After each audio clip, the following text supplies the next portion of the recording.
Good evening and welcome to the COVID-19 Kindness Task Force book reading, which was created by then Mayor Popovich-Levin, the Vice Chair of the Human Relations Commission. And tonight I'll be reading The Great Gatsby, written by F. Scott Fitzgerald, Chapter 8 and Chapter 9, which is the final reading of The Gatsby. F. Scott Fitzgerald's classic American novel, The Great Gatsby, follows a tragic story of J. Gatsby and his obsessive pursuit of Daisy Buchanan during the 1920s. I dedicate this reading to my dad, Vladimir Popovich, which just turned 100. Happy birthday, Dad. Okay, open your books to Chapter 8.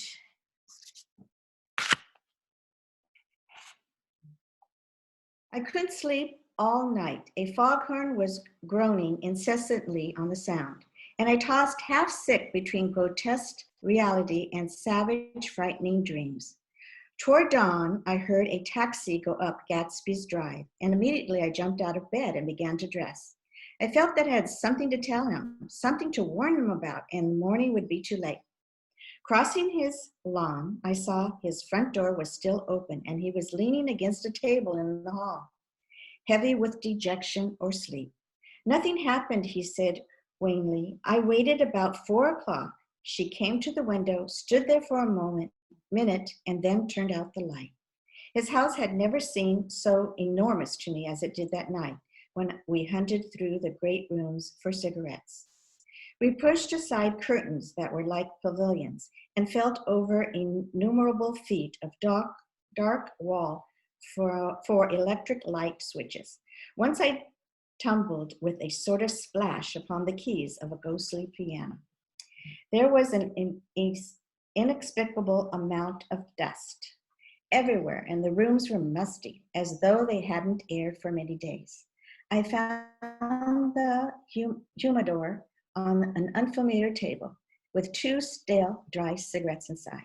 Throwing open the French windows of the drawing room, we sat smoking out into the darkness. You ought to go away, I said. It's pretty certain they'll trace your car. Go away now, old sport? Go to Atlantic City for a week, or to Montreal. He would not consider it. He couldn't possibly leave Daisy until he knew that what she was going to do.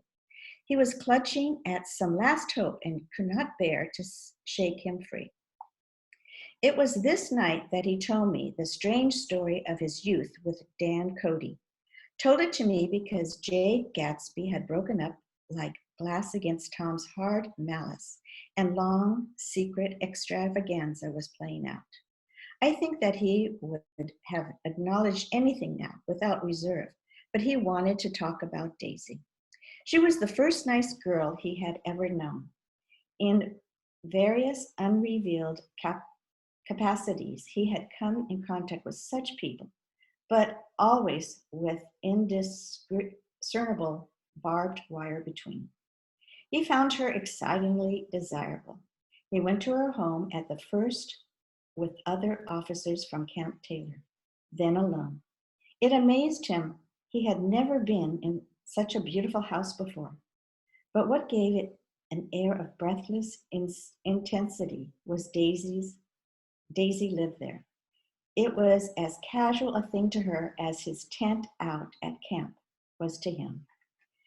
There was a ripe mystery about it, a hint of the bedrooms upstairs were more beautiful and cool than other bedrooms, of gray, radiant activities taking place through its corridors, of the romances that were not misty and laid anywhere already in lavender, but fresh breathing and redolent of this year's shining motor cars, of dances whose flowers were sacredly weathered. It excited him too that many men had already loved Daisy. It increased her value in his eyes. He felt their presence all about the house, prevailing the air with the shades and echoes of still vibrant emotions. But he knew that he was in Daisy's house by a colossal accident. However glamorous might be in his future with J. Gatsby, he was present, a penniless young man without a past. And at any moment, the invisible cloak of his uniform might slip from his shoulders. So he made the most of his time. He took what he could get. Ravenously and unscrupulously, eventually he took Daisy one still October night. Took her because he had no real right to touch her hand. He might have despised himself, for he had certainly taken her under false pretense. I don't mean that he had traded on his phantom millions, but he had deliberately given Daisy a sense of security.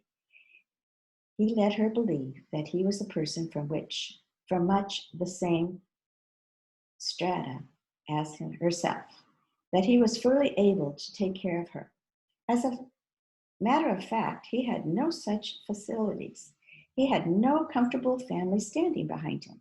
He was liable at the whim of impersonal government to be blown anywhere about the world. But he didn't despise himself, and he didn't turn out as he had imagined. He had intended probably to take what he could and go. But now he found that he had committed himself to the following of a girl. He knew that Daisy was extraordinary. He did not realize just how extraordinary a nice girl could be. She vanished into her rich house, into her rich, full life, leaving Gatsby nothing. He felt married to her, that was all. When they met again 2 days later, it was Gatsby who was breathless, who was somehow betrayed. Her porch was bright with the bought luxury of star shine. The wicker of the Chaptes squeaked fashionably as she turned toward him, and he kissed her curiously and lovely, and her curious, lovely mouth. She had caught a cold, and it made her voice huskier and more charming than ever. Gatsby was overwhelmingly aware of the youth and mystery of the wealth in prisons and preserves, of the freshness of many clothes, and of a Daisy, gleaming like silver safe proud above the hot struggles of the poor. I cannot describe to you how surprised I was to find out I loved her, old sport. I even hoped for a while that she'd throw me over, but she didn't, because she was in love with me too. She thought I knew a lot because I knew different things from her. Well, there I was, way off my ambitions, getting deeper in love every minute, and all of a sudden I didn't care. What was the use of doing great things if I couldn't have a better time telling her what I was going to do? On the last afternoon before he went abroad, he sat with Daisy in his arms for a long silent time. It was a cold fall day with fire in the room, and her cheeks flushed. Now and then she moved, and he changed his arm a little. Once he kissed her dark, shiny hair.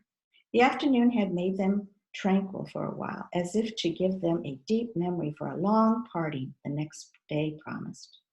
They had never been closer in the month of love, nor communicated more profoundly one with another than when she brushed silent lips against his coat's shoulder, and when he touched the end of her finger gently as though she were asleep. He did extraordinarily well in the war. He was a captain before he went to the front, and following the Aragon battles, he got his majority and the command of the divisional machine guns. After the armistice, he tried frantically to get home, but some complications or misunderstandings sent him to Oxford instead. He was worried now. There was a quality of nervous despair in Daisy's letters. She didn't see why he could not come home. Come. She was feeling the pressure of the world outside, and she wanted to see him and feel his presence beside her. And he reassured that she was doing the right thing after all. For Daisy was young, and her artificial world was redolent of orchids and pleasant, cheerful snobbery and orchestras, which set the rhythm of the year, summing up the sadness and suggestiveness of life in new tunes. All night, the saxophones wailed in hopeless comment of the Beale's Street Blues, while hundreds of pairs of golden and silver slippers shuffled the shining dust. At the gray tea hour, there were always rooms that throbbed incessantly with this low, sweet fever, while fresh faces drifted here and there, little rose petals blown by the sand horns around the floor. Through this twilight universe, Daisy began to move again with the season. Suddenly, she was again keeping half a dozen dates a day with half a dozen men, drowsing asleep at dawn with the beds and chiffon of an evening dress tangled along among dying orchids on the floor beside her bed. And all the time, something within her was crying for a decision. She wanted her life shaped now, immediately, and the decision must be made for some force of love, money, of unquestionable practicality that was close at hand. That force took shape in the middle of the spring with the arrival of Tom Buchanan. There was a wholesome bulkiness about this person and his position. Daisy was flattered. Doubtless there was a certain struggle and certain relief. The letter reached Gatsby while he was still at Oxford. It was dawn now on Long Island, and we went about opening the rest of the windows downstairs, filling the house with gray turning, gold turning lights. The shadow of the trees fell abruptly across the dew. Ghostly birds began to sing among the blue leaves. There was a slow, pleasant movement in the air, sacredly a wind promising a cool, lovely day. I don't think she ever loved him. Gatsby turned around from the window and looked at me challengingly. You must remember, oh sport, she was very excited this afternoon. He told her those things in a way that frightened her, that made her look as if I was some kind of cheap sharper. And the result was she hardly knew what she was saying. He sat down gloomily. Of course, she might have loved him just for a minute, but when they were first married and loved me more even then. Do you see? Suddenly he came out with a curious remark. In any case, he said, it was just personal. What could you make of it except to suspect some intensity in his conception of the affair that couldn't be measured? He came back from France when Tom and Daisy were still on their wedding trip and made a miserable but irresistible journey to Louisville on the last of his army pay. He stayed there a week, walking the streets where their footsteps had clicked together through the November night and revisiting the out-of-the-way places to which they had driven in her white car. Just as Daisy's house had always seemed to him more mysterious and gay than other houses, so his idea of the city itself, even though she was gone from it, it was pervaded with a melancholy beauty. He felt feeling that if he had searched harder, he might have found her, that he was leaving her behind. The day coach he was penniless now was hot. He went to the vestibule and sat down on a folding chair, and the station slid away, and the backs of the unfamiliar buildings moved by. Then out into the spring fields where a yellow trolley raced them for a moment with people in it who were once have seen the pale magic of her face along the casual street. The track curved, and now it was going away from the sun, which as it sank lower seemed to spread itself in benediction over the vanishing city where she had drawn her breath.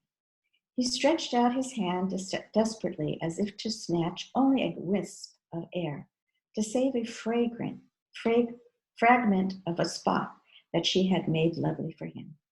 But it was all going too fast for now, his blurred eyes, and he knew that he had lost that part of it, the freshness, the best, forever. It was 9:00 when he finished breakfast and went out to the porch. That night he had made a sharp difference in the weather, and there was an autumn flavor in the air. The gardener, the last one of Gatsby's former servants, came to the foot of the steps. I'm going to drain the pool today, Mr. Gatsby. Leaves will start falling pretty soon. Then there's always trouble with the pipes. Don't do it today, Gatsby answered. He turned to me apologetically. You know, old sport, I never used to that pool all summer. I looked at my watch and stood up. 12 minutes to the train. I didn't want to go to this city. I wasn't worth a decent stroke of work. But it was more than that. I didn't want to leave Gatsby. I missed that train and then another before I could get myself away. I'll call you up, I said finally. Do, old sport. I'll call you about noon. We walked slowly to the steps. I suppose Daisy'll call you too. He looked at me anxiously, as if he hoped I'd collaborate this. I suppose so. Well, goodbye. We shook hands and started away. Just before I reached the hedge, I remembered something and turned around. They're a rotten crowd, I shouted across the lawn. You're worth the whole damn bunch put together. I've always been glad I said that. It was the only compliment I ever gave him because I disapproved of him from beginning to end. First he nodded politely, and then his face broke into a radiant, understanding smile, as if we'd been in ecstatic cahoots all the time. His gorgeous pink rag of a suit made a bright spot of color against the white steps. I thought of the night when I first came to his ancestral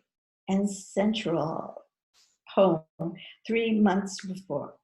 The lawn and the drive had been crowded with the faces of those who guessed at his corruption, and he stood on those steps, concealing his incorruptible dream as he waved them goodbye. I thanked him for his hospitality. We were always thanking him for that, and I and the others. Goodbye, I called. I enjoyed breakfast, Gatsby. Up in the city, I tried for a while to list the quotations on an intermediable amount of stock. Then I fell asleep in my swivel chair.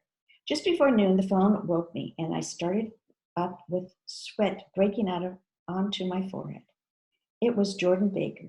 She often called me up at this hour because the uncertainty of her own movements between hotels, clubs, private houses made her hard to find in any other way.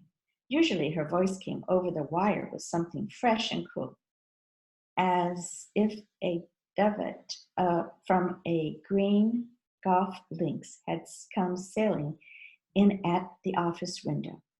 But this morning it seemed harsh and dry. I've left Daisy's house, she said. I'm in Hampstead and I'm going down to Southampton this afternoon. Probably it had been tactful to leave Daisy's house, but the act annoyed me and her remark made me rigid. You weren't so nice to me last night. How could it have mattered then? Silent for a moment, then. However, I want to see you. I want to see you too. Suppose I don't go to the Hamptons and come into town this afternoon. No, I don't think this afternoon. Very well. It's impossible this afternoon. We talked like that for a while, and then abruptly we weren't talking any longer.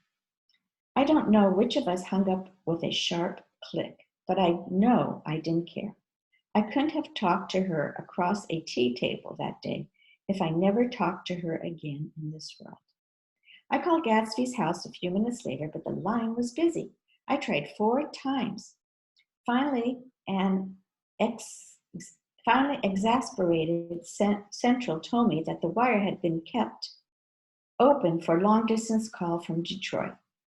Taking out my timetable, I drew a small circle around the 3:50 train. Then I leaned back in my chair and tried to think. It was just noon. When I passed the hash heaps on the train that morning, I crossed deliberately to the other side of the car. I supposed there'd be a curious crowd against there all day with little boys searching for dark spots in the dust, and some garrulous man telling over and over what had happened, until it became less and less real, even to him. He could tell it no longer. Myrtle Wilson's tragic achievement was forgotten. Now I want to go back a little and tell what happened at the garage after we left there the night before. They had difficulty in locating the sister, Catherine. She must have broken the rule against drinking that night, for when she arrived, she was stupid with liquor and unable to understand that the ambulance had already gone to Flushing. When they convinced her of this, she immediately fainted, as if she was intolerable part of the affair. Someone kind and curious took her in his car and drove her to the wake of her sister's body. Until long after midnight, a challenging crowd lapped up against the front of the garage while George Wilson rocked himself back and forth on the couch inside. For a while, the door of the office was open and everybody came into the garage, glanced incessantly through it. Finally, someone said it was a shame and closed the door. Nicholas, several other men were with him. First 4 and 5, later 2 or 3 men. Still, Nicholas had to ask the last stranger to wait 15 minutes longer while he went back to his own place and made a pot of coffee. After that, he stayed there alone with Wilson until dawn. About 3 o'clock, the quality of the Wilson's incoherent muttering changed. He grew quieter and began to talk about the yellow car. He announced that he had a way of finding out whom the yellow car belonged to. And then he blurted out that a couple of months ago his wife had come from the city with her face bruised and her nose swollen. But when he heard himself say this, he flinched and began to cry, "Oh my God," again in his groaning voice. Nicholas made a clumsy attempt to distract him. "How long have you been married, George? Come on here, try and sit still for a moment and answer my question. How long have you been married?" 12 years. Ever had any children? Come on, George, sit here. I'm asked you a question. Did you ever have any children? The hard brown beetles kept throbbing against the dull light, and whenever Nicholas heard a car go tearing along the road outside, it sounded to him like the car hadn't stopped a few hours before. He didn't like to go into the garage because the workbench was stained where the body had been lying. So he moved uncomfortably around the office. He knew every object in it before morning. From time to time, he sat beside Wilson's, trying to keep him more quiet. "Have you got a church to go to sometimes, George? Maybe even if you haven't been there in a long while. Maybe I could call up a church and get a priest to come over and he could talk to you and see." "Don't belong to any. You ought to have a church, George, for times like this. You must have gone to church once. Didn't you get married in a church? Listen, George, listen to me. Didn't you get married in a church? That was a long time ago." The effort of answering broke the rhythm of his rocking for a moment. He sat silent. Then the same half-knowing, half-bewildered look came back into his faded eyes. "Look at the drawer there," he said, pointing at the desk. "Which drawer?" "That drawer. That one." Nicholas opened the drawer nearest his hand. There was nothing in it but a small, expensive dog leash made of leather and braided silver. It was apparently new. "This?" he inquired, holding it up. Wilson stared and nodded. "I found it yesterday. She tried to tell me about it, but I knew it was something funny." "You mean your wife bought it?" "She had it wrapped in tissue paper on the bureau." Nicholas didn't see anything odd in that. He gave Wilson a dozen reasons why his wife might have bought a dog leash. But consistently, Wilson had heard some same explanations before, but Myrtle, because he began saying, "Oh my God," again in a whisper. His comforter left several explanations in the air. "Then he killed her," said Wilson. His mouth dropped open suddenly. "Who did?" "I have a way of finding out." "You're morbid, George," said his friend. "This has been a strain to you, and you don't know what you're saying. You better try and sit quiet till morning." "He murdered her. It was an accident, George." Wilson shook his head. His eyes narrowed and his mouth widened slightly with a ghost of a superior "I know," he said definitely. I'm one of those trusting fellows. I don't think any harm to nobody. But when I get to know a thing, I know it. It was the man in that car. She ran out to speak to him, and he wouldn't stop. Nicholas had seen this too, but it hadn't occurred to him that there was anyone's special significance in it. He believed that Mrs. Wilson had been running away from her husband rather than trying to stop any particular car. How could she have been like that?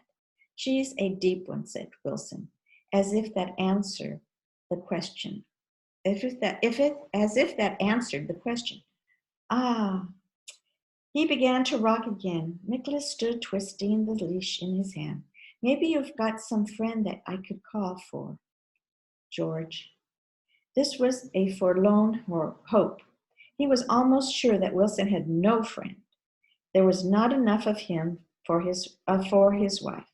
He was glad a little later when he noticed a change in the room, a blue quickening by the window, and realized that dawn wasn't far off. After 5 o'clock, it was blue enough outside to snap off the light. Wilson's glazed eyes turned out to the ash heaps, where small gray clouds took on fantastic shapes and scurried here and there in the faint dawn wind. I spoke to her, he muddled after a long silence. I told her she might fool me, but she couldn't fool God.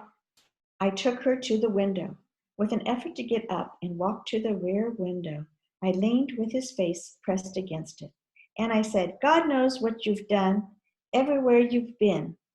You may fool me, but you can't fool God.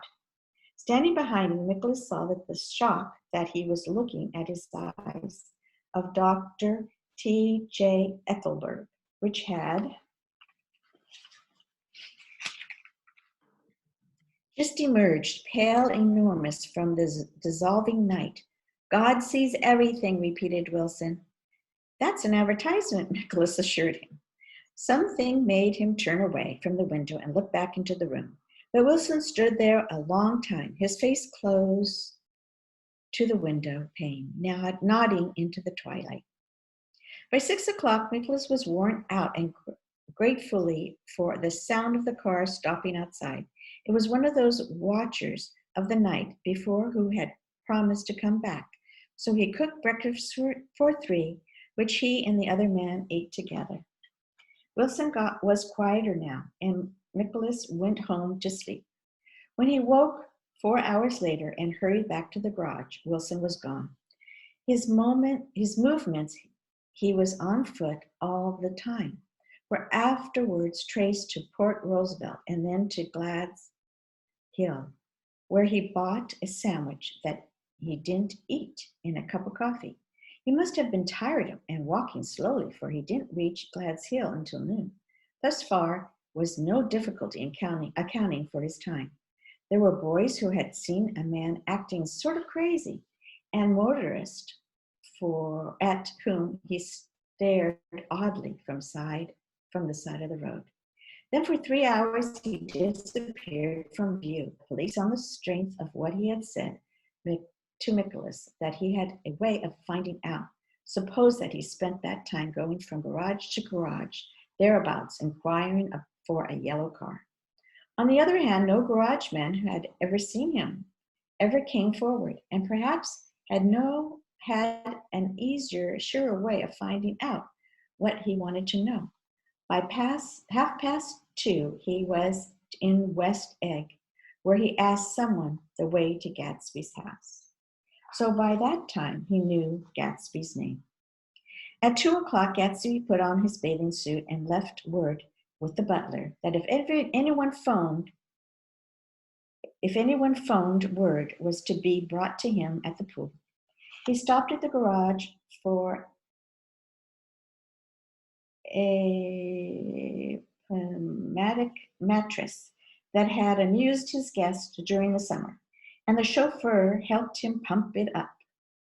Then he gave instructions that the open car wasn't to be taken out under any circumstances, and this was strange because the front right fender needed repair. Gatsby shouldered the mattress and started for the pool. Once he stopped and shifted it a little, and the chauffeur asked him if he needed help. But he shook his head and in a moment disappeared among the yellowing trees. No telephone message arrived, but the butler went without his sleep and waited for it until 4, until long after there was anyone to give it to, if it came. I have an idea that Gatsby himself didn't believe it would come, and perhaps he had no longer cared. If that was true, he must have felt that he had lost the old warm world, paid a high price for living too long with a single dream. He must have looked up at an unfamiliar sky through frightening leaves, shivered as he found what a grotesque thing a rose is, and how rare the sunlight was upon the scarcely created grass. A new world, material without being real, where poor ghosts, breathing dreams like air, drifted fortuitously about, like them ashen, fantastic figure gliding toward him through the um, porous trees. The chauffeur, he was one of Wolf Shine's proteges, heard the shots after he could only say that he hadn't thought anything much about them. I drove from the station directly to Gatsby's house, and my rushing anxiously up the front steps was the first thing that alarmed anyone. But there knew then, I firmly believed, with this scarcely a word said, 4 of us, the chauffeur, the butler, the gardener, and I hurried to the pool.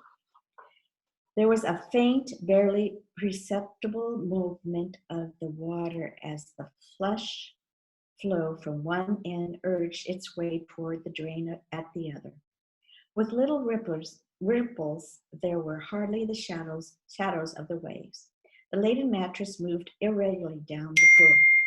The small gust of wind that scarcely corrupted the surface was enough to disturb its accidental course with this accidental burden. The touch of the cluster of the leaves revolved it slowly, tracing like the leg of a compass, a thin red circle in the water. It was after we started with Gatsby toward the house that the gardener saw Wilson's body a little way off the grass, and the Holocaust was complete. Okay, we're going on to chapter 9. After 2 years, I remember the rest of that day, that night and the next day, only an endless drill of police, photographers, and newspaper men in and out of Gatsby's front door. A rope stretched across the main gate, and a policeman by it kept out the curious. But little boys soon discovered that they could enter through my yard. There were always a few of them, clustered open-mouthed about the pool. Someone with a positive manner, perhaps a detective, used the expression madman as he bent over Wilson's body that afternoon. And the adventurous authority of his voice set the key for the newspaper reporters the next morning. Most of those reporters were a nightmare, grotesque, circumstantially eager, and untrue. When Nicholas' testimony at the inquest brought to light Wilson's suspicion of his wife, I thought the whole tale would shortly be served up in a racy pasquinade, but Catherine, who might have said anything, didn't say a word. She showed a surprising amount of character about it too. Looked at the coroner with determined eyes under that corrected brow of hers, and swore that her sister had never seen Gatsby, that her sister was completely happy in with her husband, that her sister had been into no mischief whatever. She convinced herself of it and cried into her handkerchief, as if the very suggestion was more than she could endure. So Wilson was reduced to a man deranged by grief, in order that the case might remain in its simplest form. At it, and it rested there. But all this part of it seemed remote and unessential. I found myself on Gatsby's side alone. For the moment I telephoned news of the catastrophe to West Egg Village, every surmise about him and every practical question was referred to me. At first I was surprised and confused. Then as he lay in his house, I didn't move or breathe or speak. Hour upon hour it grew upon me that I was responsible because no one else was interested. Interested, I mean with that intense personal interest to which someone has some vague right at the end. I called up Daisy half an hour after we found him, called her incessantly and without hesitation. But she and Tom had gone away early that afternoon and had taken baggage with them. Left no address. No.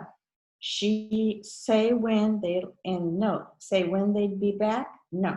Any idea where they are? How could I reach them? I don't know. Can't say. I wanted to get somebody for him. I wanted to go into the room where he lay and reassure him. I'll get somebody for you, Gatsby. Don't worry. Just trust me. I'll get somebody for you. Meyer Wolfshine's name wasn't in the phone book. The butler gave me his office address on Broadway, and I called information. But by the time I had the number, it was long after 5, and no one answered the phone. Will you ring again? I've rung them 3 times. It's very important. Sorry, I'm afraid no one's there. I went back to the drawing room and thought for an instant that there were chance visitors, all of these official people who suddenly filled it. But as they drew back the sheet and looked at Gatsby with moved eyes, his protest continued in my brain. Look here, old sport, you've got to get somebody for me. You've got to try harder. I can't go through this alone. Someone started to ask me questions, and I broke away and going upstairs, looking hastily through the unlocked parts of his desk. He'd never told me definitely that his parents were dead, but there was nothing, only a picture of Dan Cody, a token of forgotten violence staring down from the wall. Next morning, I went to the butler to New York with a letter to Wolfshine, which asked for information and urged him to come out on to the next train. That request seemed superfluous when I wrote it. I was sure he'd start when he saw the newspaper, just as I was sure that he'd wire from Daisy before noon. But neither a wire nor Mr. Wolfshine arrived. No one arrived except more police, photographers, and newspapermen. When the butler brought back Wolfshine's answer, I began to have a feeling of defiance and scornful solidarity between Gatsby and me against them all. Dear Mr. Carraway, this has been one of the most terrible shocks of my life. To me, I hardly can believe it that it's true at all. Such a mad act as that man did should make us all think. I cannot come down now as I am tied up in some very important business, and I can't get mixed up in this thing now. If there is anything I can do a little later, let me know. In a letter by Edgar. I hardly know where I am. When I hear about a thing like this, I am completely knocked down and out. Yours truly, Meyer Wolfshine. And then hastily an addendum beneath. Let me know about the funeral, etc. Do not know his family at all. When the phone rang that afternoon and long distance said Chicago was calling, I thought this would be Daisy at last. But the connection came through as a man's voice, very thin and far away. This is Sagal speaking. Yes, the name is unfamiliar. Familiar.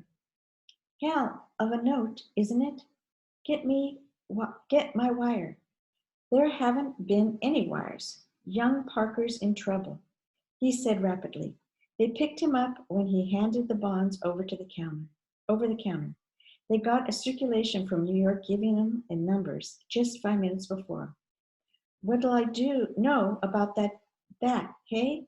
You never can tell in those hick towns. Hello, I interrupted breathlessly. Look here. This isn't Mr. Gatsby. Mr. Gatsby's dead. There was a long silence on the other end of the wire, followed by an exclamation, then a quick squawk as the connection was broken. I think it was on the third day that the telegram signed Henry C. Gatz arrived from the town of Minnesota. It was only then that the sender was leaving immediately and to postpone the funeral until he came. It was Gatsby's father, a solemn old man, very helpless and dismayed, bundled up in a long, cheap cluster against the warm September day. His eyes leaked continuously with excitement, and when he took the bag and umbrella from his hand, he began to pull so incessantly at his sparing gray beard that I had difficulty in getting off his coat. He was on the point of collapse, so I took him into the music room and made him sit down while I sent for something to eat. But he wouldn't eat, and the glass of milk spilled from his trembling hand. I saw it in the Chicago newspaper, he said. It was all in the Chicago newspaper. I started right away. I didn't know how to reach you. His eyes, seeing nothing, moved incessantly about the room. It was a madman, he said. He must have been mad. Wouldn't you like some coffee? I urged him. I don't want anything. I'm all right now, Mr. Carraway. Well, I'm all right now. Where have they got Jimmy? I took him into the drawing room where his son lay and left him there. Some little boys had come up the steps and were looking into the hall, but I told them who had arrived, and they went reluctantly away. After a little while, Mr. Gates opened the door and came out, his mouth ajar, his face flushed slightly, his eyes leaking isolated and unpunctual tears. He had reached an age where death no longer has the quality of ghostly surprise, and when he looked around him, now for the first time, and saw the height and splendor of the hall, the great rooms opening out from it into other rooms, his grief began to be mixed with an odd pride. I helped him to his bedroom upstairs. While he took off his coat and vest, I told him that all arrangements had been deferred until he came. I didn't know what you'd want, Mr. Gatsby. Gates is my name, Mr. Gates. I thought you might want to take the body west. He shook his head. Jimmy always liked it better down east. He rose up to his position in the east. Were you a friend of my boy's, Mr.? We were close friends. He had a big future before him, you know. He was only a young man, but he had a lot of brain power here. He touched his head impressively, and I nodded. If he'd lived, he'd been a great man. A man like James J. Hill. He'd helped build up the country. That's true, I said uncomfortably. He fumbled at an embroidered coverlet, trying to take it from the bed, and lay it down stiffly. Was instantly asleep. That night, an obviously frightened person called up and demanded to know who I was before he'd give his name. This is Mr. Carraway, I said. Oh, he sounded relieved. This is Klapspringer. I was relieved too, for that seemed to be a promise, another friend at Gatsby's grave. I don't want it to be in the papers and draw sightseeing crowds.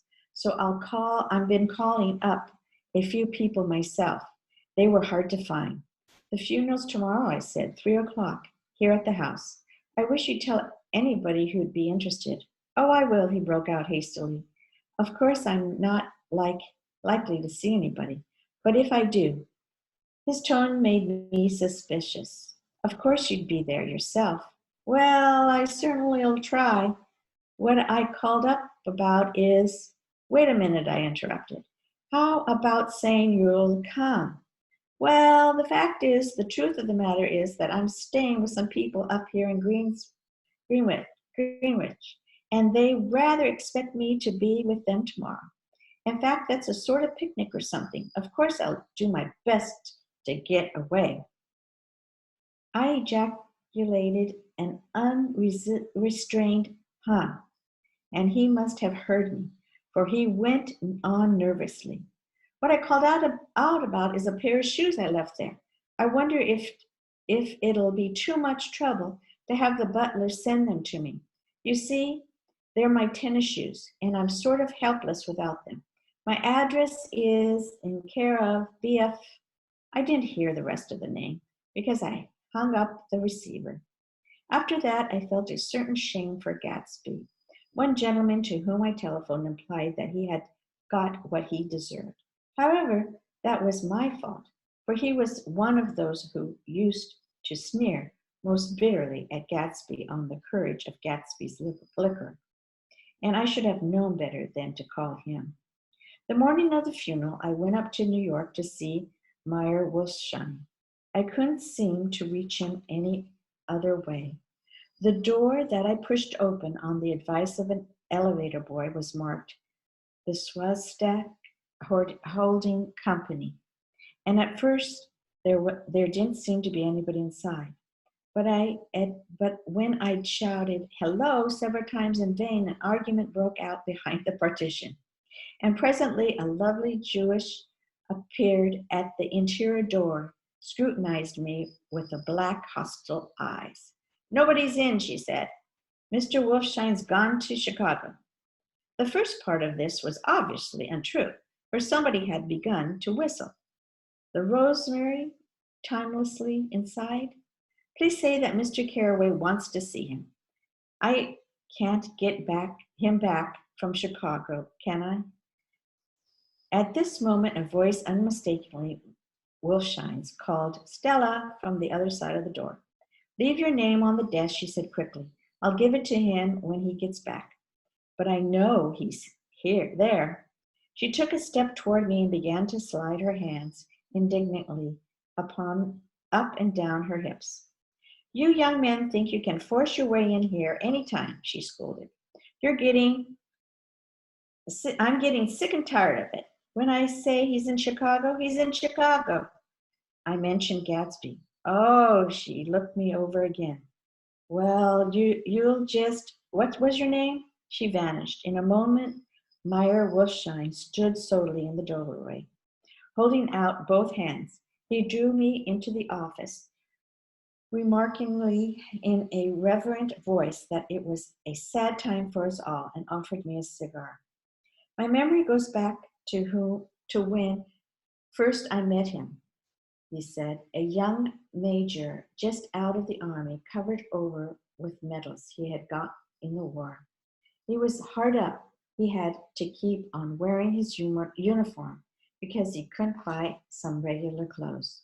First time I saw him was when he came into Weinsbrunner's pool room at 43rd Street and asked for a job.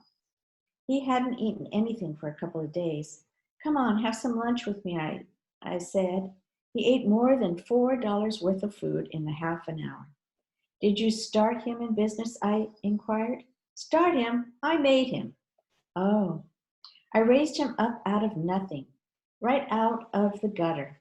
I saw a way he was a fine-appearing, gentle young man.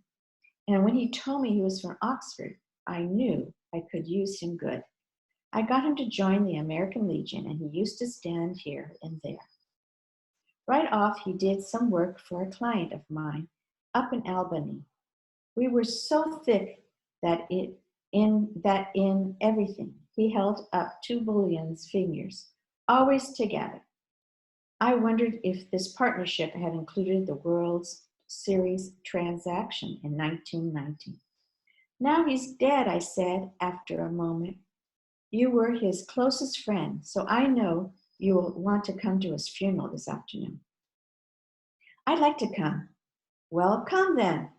The hair on his nostrils quivered slightly. and as he shook his head, his eyes filled with tears. I can't do it. I can't get mixed up in it. There's nothing to get mixed up in. It's all over. When a man gets killed, I never like to get mixed up in it in any way. I keep out. When I was a young man, it was different. If a friend of mine died, no matter how, I stuck with them to the end. You may think that's sentimental, but I mean it to the bitter end. I saw that for some reason of his, he was determined not to come. So I stood up. Are you a college man? I inquired suddenly. For a moment, I thought he was going to suggest a connection, but he only nodded and shook my hand. Let us learn to show our friendship for a man when he is alive and not after he's dead, he suggested. After that, my own rule is to let everything alone. When I left his office, the sky had turned dark and I got back to West Egg in a drizzle. After changing my clothes, I went next door and found Mr. Gates walking up and down excitedly in the hall. His pride of his son and his son's possessions were continually increasingly, and now he had something to show me. Jimmy sent me this picture. He took it out of his wallet with trembling fingers. Look there. It was a photographer of the house, cracked in the corners and dirty with many hands. He pointed out every detail to me eagerly. Look there, and then sought admiration from my eyes. He had shown it so often that I think it was more real to him now than the house itself. Jimmy sent this to me. I think it's a very pretty picture. It shows up well. Very well. Had you seen him lately? He came out to see me 2 years ago and bought me the house I live in now. Of course was broke then. Of course we was broke up when he ran off from the house, but I see now there was a reason for it. He knew he had a big future in front of him, and ever since he had made a success, he was very generous with me. He seemed reluctant to put away the picture, held it for another minute, lingeringly before his eyes, then returned the wallet and pulled from his pocket a ragged old copy of the book Hopalong Cassidy. Look here, this is a book that he had when he was a boy. It just shows you. He opened it at the back cover and turned it around for me to see. On the last flat leaf was printed the word schedule, the date September 12, 1906.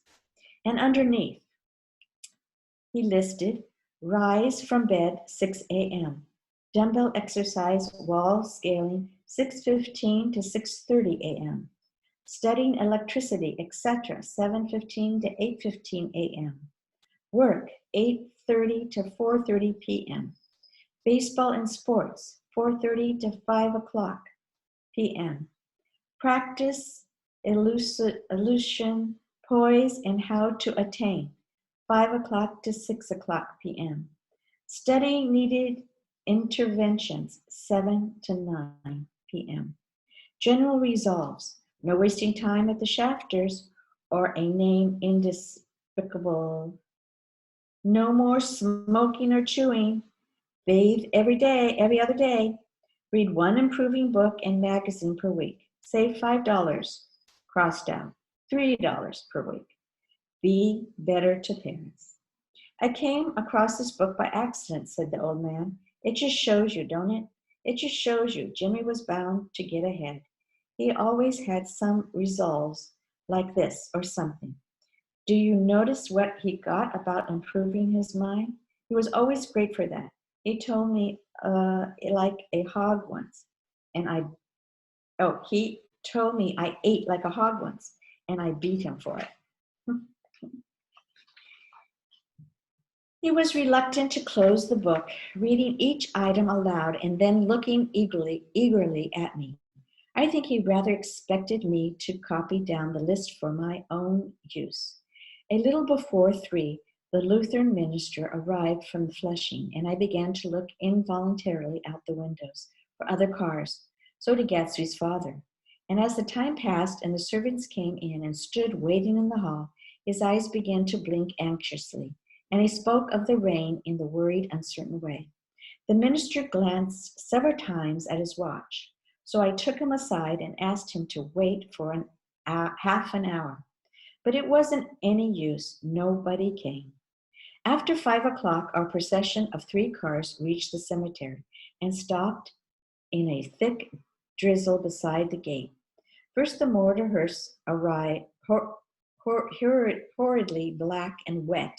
Then Mr. Gatz and the minister, and I in the limousine. And a little later, 4 or 5 servants and the postman from West Egg in Gatsby's station wagon, all wet to the skin. As we started through the gate into the cemetery, I heard a car stop and then the sound of someone splashing after us over the soggy ground. I looked around. It was the man with the owl-eyed glasses, whom I had found marveling over Gatsby's books in the library one night 3 months before. I'd never seen him before since then. I didn't know how he knew about the funeral, or even his name.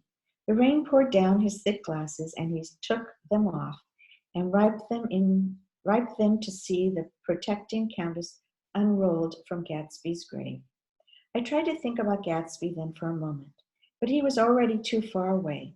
I could only remember within resentment that Daisy hadn't sent a message or a flower. Dimly I heard someone murmur, "Blessed are the dead that the rain falls on." And then the owl-eyed man said, "Amen" to that, in a brave voice. I struggled down quickly through the rain to the cars. Owl Eye spoke to me by the gate. "I couldn't get to the house," he remarked. "Neither could anybody else." "Go ahead," he started. "Why, my God, they used to go there by hundreds." He took off his glasses and wiped them again, outside and in. "The poor son of a bitch," he said. One of the most vivid memories is of the coming back of the rest from prep school and later from college at Christmas time. Those who went farther than Chicago would gather in the old dim Union Station at 6 o'clock of a December evening, with a few Chicago friends already caught up into their own holiday gaieties, to bid them a hasty goodbye. I remember the fur coats, the girls returning from Miss This or That's, and the chatter of the frozen beneath, the hands waving overhead as we caught sight of old acquaintances, and the matching invitations. "Are you going to Orway's or the Hershey's or the Schwartz?" The long green tickets collapsed tight in our gloved hands. And last, the murky yellow cars of the Chicago, Milwaukee, and St. Paul Railroad, looking cheerful as the Christmas itself on the tracks beside the gate. When we pulled out into the winter night, the real snow, our snow, began to stretch out beside us and twinkled against the window, and the dim lights of small Wisconsin station moved by. A sharp, wild breeze came suddenly into the air. We drew in deep breaths as we walked back from dinner through the cold vegetables, unutterable, aware of our identity with this country from one strange hour before we melted indistinguishably into it again. That's my Middle West, not the wheat or the parties or the lost Swede towns, but the thrilling returning trains of my youth, the street lamps, the sleigh bells in the frosty dark, and the shadows of the hollow wreaths thrown by lightened windows on the snow. I am part of that, a little solemn with the feel of those long winters, a little complacent from growing up in the Carraway's house in the city, where dwellings were still called through decades by a family's name. I see now that this has been a story of the West. After all, Tom, Gatsby, Daisy, and Jordan and I were all Westerners, and perhaps we possessed some defiancy in common. which made us subtle, unadoptable to Eastern life.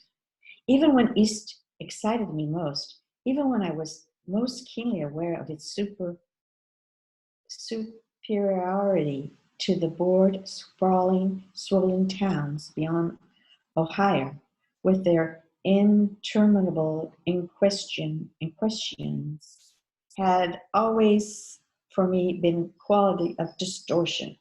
West Egg especially still figures in my more fantastic dreams. I see it as a night scene of El Greco, 100 houses, at once conventional and grotesque, crouching under a swollen, overhanging sky and lustless moon.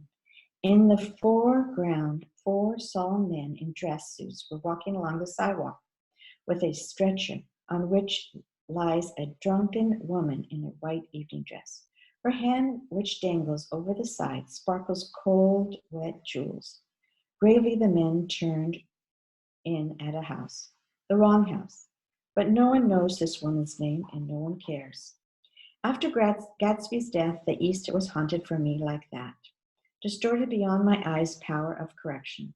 So when the blue smoke of the brittle leaves was in the air and the wind blew the wet laundry stiff on the line, I decided to come back home. There was one thing to be done before I left, an awkward, unpleasant thing that perhaps had better have been left alone. But I wanted to leave things in order, not just trust what obligating and indifferent sea to swept my refuge away.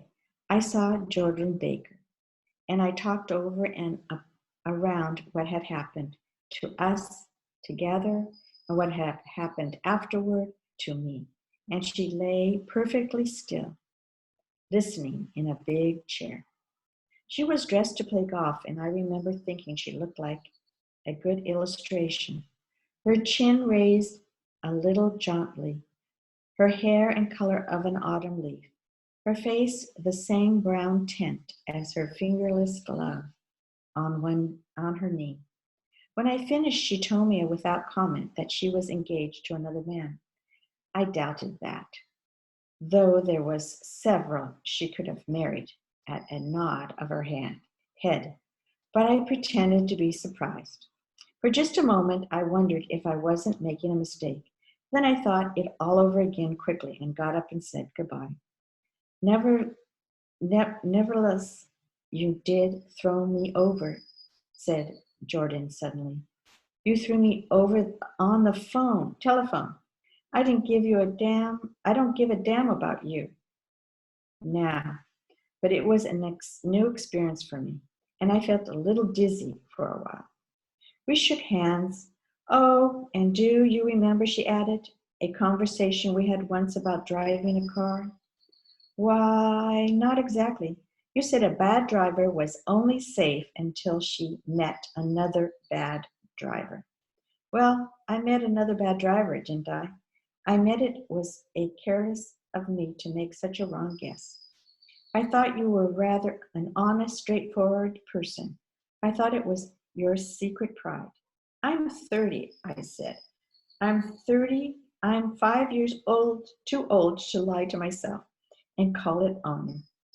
She didn't answer, angry and a half in love with her, and tremendously sorry. I turned away. One afternoon in October, I saw Tom Buchanan.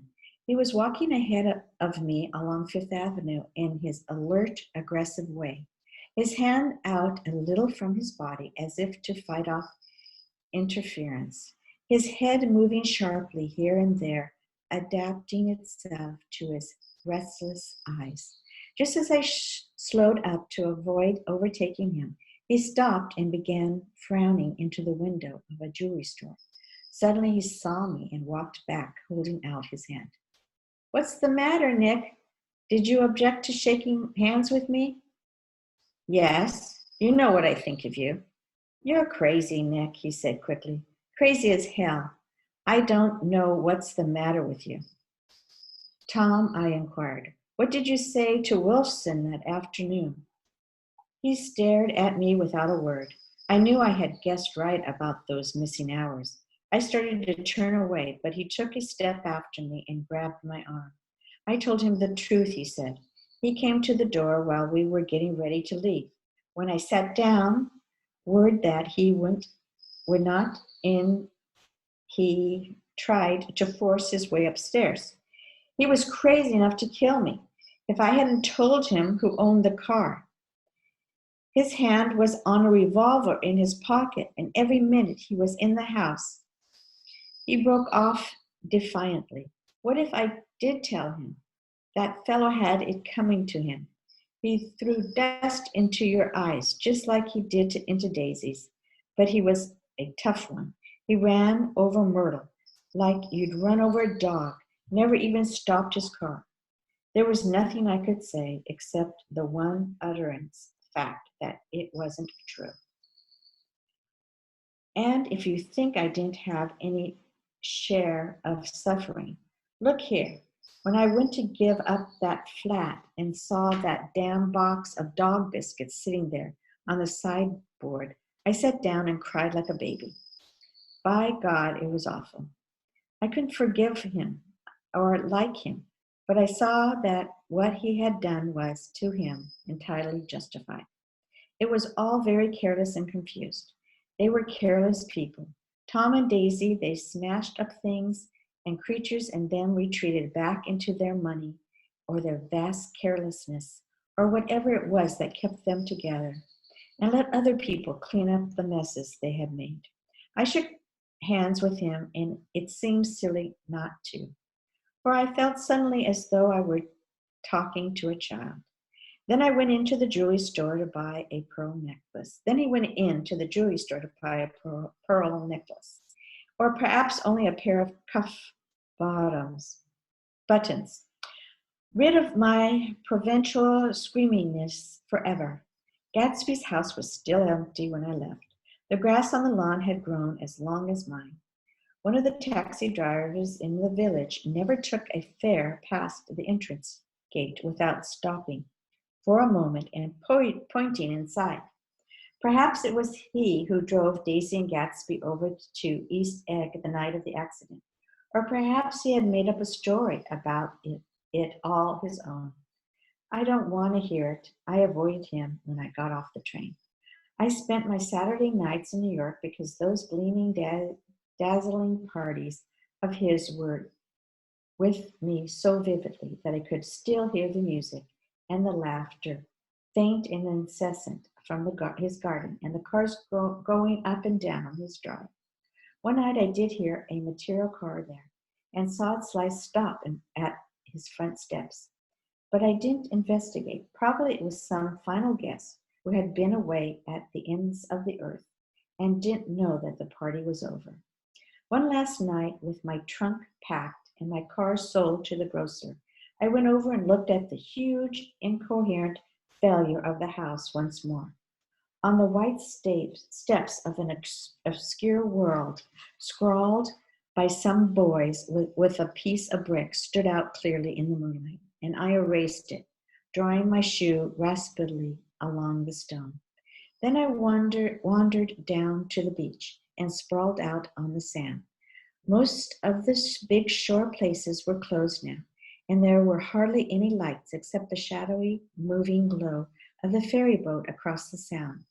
As the moon rose higher and incessantly, houses began to melt away until gradually I became aware of an old island here that flowered once from Dutch sailors' eyes, a fresh green breast of white new world. It vanished trees, the trees that had made way for Gatsby's house, had once pondered in whispers in the last greatest of all human dreams. For a transistoral enhancement movement, man must have held his breath in the presence of his continent, compelled into aesthetic contemplation. He neither understood nor desired face to face for the last moment in his history with something commensurate to his capacity for wonder. And as I sat there brooding on the old unknown world, I thought of Gatsby's wonder when he first picked out the green light at the end of Daisy's dock. He had come a long way to this blue lawn, and his dream must have seemed so close that he could hardly fail to grasp it. He did not know that it was already behind him, somewhere back in that vast obscurity beyond the city, where the dark fields of the Republic rolled on under the night.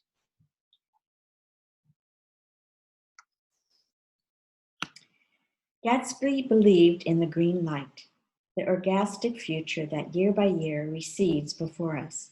It included us then, but that's no matter. Tomorrow we will run faster, search out our arms farther, and one fine morning, so we beat on, boats against the current, borne back ceaselessly into the past. Thank you for your support in the COVID-19 Kindness Task Force and of the book reading. Happy 100 years, Dad. Be well, be safe, and continue to be kind.